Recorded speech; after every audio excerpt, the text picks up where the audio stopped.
जो रघुवीर होत शुद्धि पाई, करते नहीं विलंब रघुराई। हनुमान जी ने कहा, मां,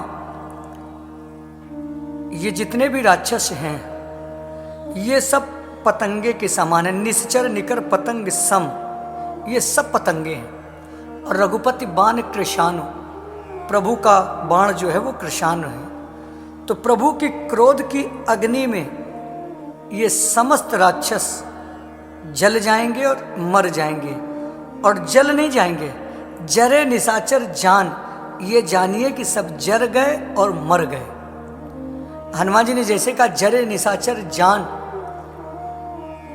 माता ने कहा, हनुमान आप कह रहे हो कि ये सब पतंगे हैं। अगर ये पतंगे हैं, निश्चर निकर पतंग सम, ये अगर सारे राक्षस पतंगे हैं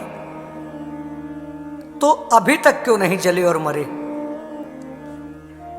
हनुमान जी ने कहा, मां, अगर आपकी खबर पहले ही लग जाती, जो रघुवीर होत शुद्धि पाई, तो करते नहीं विलंब। ये विलंब पहले ही ना होता, ये पहले ही जलकर मर जाते। अब मैं जाऊंगा और प्रभु को लेकर आऊंगा। राम बाण रवि उए जानकी, और जब प्रभु के बाणों के सूर्य का जब उदय होगा मेरी मां, तम बरूत कह जातु धन की। ये जितने भी राक्षस हैं इनका सबका अंत हो जाएगा। और ये जितना पाप रूपी जो अंधकार है ये सब नष्ट हो जाएगा, सब समाप्त हो जाएगा। हनुमान जी ने कहा, मां, आपके आंसुओं को देखकर तो लगता है कि अभी ले चलें और आपको प्रभु से जाकर मिलवा दें। अब ही मां तुम्हें जाऊं लवाई, अभी ले चलें। लेकिन प्रभु आयस, प्रभु की आज्ञा नहीं है। आज्ञा क्यों नहीं है? क्योंकि आज्ञा यह है कि सीते ही दे के कहूँ सुधि आई, केवल देख कर आना है, लाना नहीं है। तो प्रभु आयस नहीं, राम दुहाई, राम जी की दुहाई दे रहे हैं और कह रहे मेरे को केवल आज्ञा नहीं है, नहीं तो माँ अब ही माँ तो मैं जाऊँ लवाई, अभी ले चलूँ मिलवा दूँ। इसलिए कुछ दिन रुकिए, कछुक दिवस जननी धरु धीरा, कुछ दिन आप धैर्यपूर्वक रुक जाइए।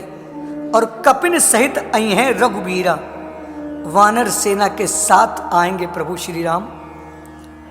और यही जामवंत के वचन है, जो सुंदरकांड की पहली चौपाई है, जामवंत के वचन। जामवंत जी ने यही कहा था, कपिसेन संग संघार निश्चर। तो कपिसेन संग, तो कपिन सहित आई हैं रघुबीरा। संघार निश्चर, निश्चर मारी, राम सीता आनी है तो ही लई जई हैं। तैलोक पावन सुजस त्योपुर, और सुर मुनि नार दाद बखानी हैं, तो नार दाद जश गई हैं। यही जामवंत जी के वचन हैं। अब हनुमान जी अशोक वाटिका में माँ को सुना रहे हैं कि माता निश्चर मार तो ही ले जई हैं। जब प्रभु आएंगे तो आपको ले जाने से पहले निश्चर मारी, राक्षसों को मारेंगे, फिर तो हिले, फिर आपको ले जाएंगे। और जब ले जाएंगे तो ऋषि मुनि नारद इत्यादि यश गाएंगे प्रभु श्री राम का। त्योपुर नारी दादु जस गई हैं, प्रभु श्री राम के यश का बखान करेंगे। और हनुमान जी का रूप है छोटा सा। हनुमान जी ने कहा, माता अभी ले चलें, आपको मिलवा दें। सीता जी ने कहा, बेटा हनुमान, आप कह रहे हैं आप हमको ले चलेंगे, प्रभु से मिलवा देंगे। पहले तो आप ये बताइए कि जितने बड़े आप हैं उससे कुछ बड़े और लोग हैं वहां पर, कि सबसे बड़े आप ही हैं सुत कपि सब तुम ही समाना, कि क्या बेटा सब आपके जैसे छोटे छोटे हैं? और जातु धान अति भट बलवाना, इतने बड़े बड़े राक्षस आप उनको मारेंगे कैसे? राक्षस इतने विशाल हैं और आप छोटे से हैं। हनुमान जी ने जब देखा कि माँ कह रहे हैं कि आप इतने छोटे से हैं और राक्षस इतने बड़े हैं, जातु धान अति भट बलवाना, हनुमान जी ने कहा, माँ क्या हमको देखकर कुछ संदेह है? सीता जी ने कहा, कुछ नहीं, परम संदेह, बहुत ज्यादा संदेह उत्पन्न हो रहा है आपके रूप को देखकर। मोरे हृदय परम संदेहा। बड़ा संदेह उत्पन्न हो रहा है। हनुमान जी ने कहा अच्छा माता अब देखिए, सुन कपि प्रगट कीन निज देहा। फिर हनुमान जी ने अपने आप को प्रकट किया। हनुमान जी ने कहा माता अब देखिए अच्छा। और जिन हनुमान जी को देखने के लिए सीता जी ऐसे नीचे देख रही थी, अब उन्होंने दोनों नेत्रों को ऊपर उठाया और आकाश की ओर देखा तो हनुमान जी ने विशाल रूप, कनक भूदराकार शरीरा, हनुमान जी ने विशाल रूप बना लिया, स्वर्ण की आभा वाले देह वाले, स्वर्ण शैलाभ देहम, और समर भयंकर अति बलबीरा। ऐसा विशाल रूप देखकर समर युद्ध में, युद्ध क्षेत्र में बड़े बड़े जो शत्रु हैं वो भी भयभीत हो जाएं हनुमान जी के रूप को देखकर। और ऐसे विशाल रूप को देखकर सीता मन भरोश तब भय हो। तब माता के मन में विश्वास पैदा हो गया हनुमान जी को लेकर। और पुण्य लग रूप पवन सुत लय हो, हनुमान जी फिर छोटे हो गए। सीता जी ने कहा हनुमान आप आकाश को छूने वाले हो और मेरे सामने इतने छोटे क्यों हो? हनुमान जी ने कहा मां, बेटा कितना भी आकाश को छूने वाला हो जाए लेकिन मां की दृष्टि में वो बच्चा ही होता है।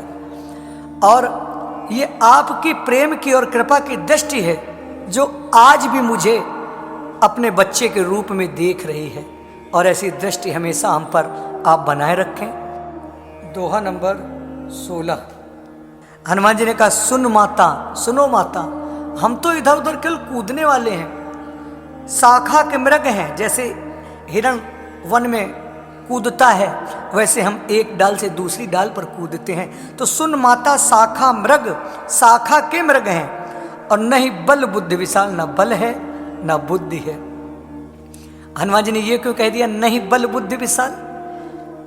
क्योंकि जो वानर होता है एक मुट्ठी चने के लिए मटकी में हाथ डालता है और चने को जब पकड़ लेता है और जब चने को बाहर निकालने लगता है तो मटकी में उसका हाथ फंस जाता है और वानर को लगता है कि मटकी ने उसका हाथ पकड़ लिया है। और जो शिकारी होते हैं, जो बरगद का वृक्ष होता है, बरगद के वृक्ष में जो वानर होते हैं उन्हें भाग पाने में कठिनाई होती है। इसीलिए जो शिकारी हैं वो वट वृक्ष के पास ले जाकर बंदरों का शिकार करते उन्हें पकड़ते हैं। तो हनुमान जी ने कहा नहीं बल बुद्धि विशाल, न बल है न बुद्धि है माँ।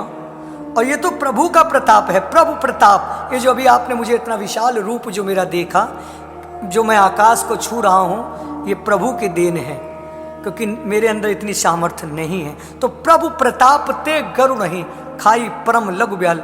हनुमान जी ने कहा जैसे एक छोटा सा सर्प बड़े से गरुड़ को कभी डरा देता है, खाने की ओर दौड़ पड़ता है।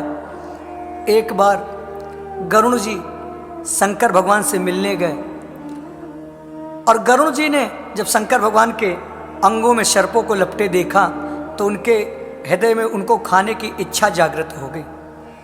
और ये बात भगवान विष्णु समझ गए और भोले बाबा भी समझ गए।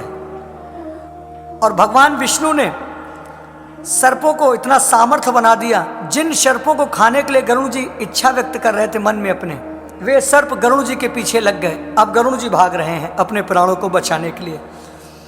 तो भगवान विष्णु ने ऐसा सामर्थ्य प्रदान कर दिया कि सर्प आज गरुड़ को खाने के लिए दौड़ रहे हैं। तो सुन माता शाखा मृग प्रभु प्रताप, ये प्रभु का प्रताप है। ते गरुड़ नहीं खाई परम, एक छोटा सा सर्प भी कभी गरुड़ को भी खा सकता है अगर प्रभु की ऐसी कृपा बन जाए। तो आज मैं जो आकाश को छू रहा हूँ ये प्रभु का प्रताप है, मेरा बल नहीं है।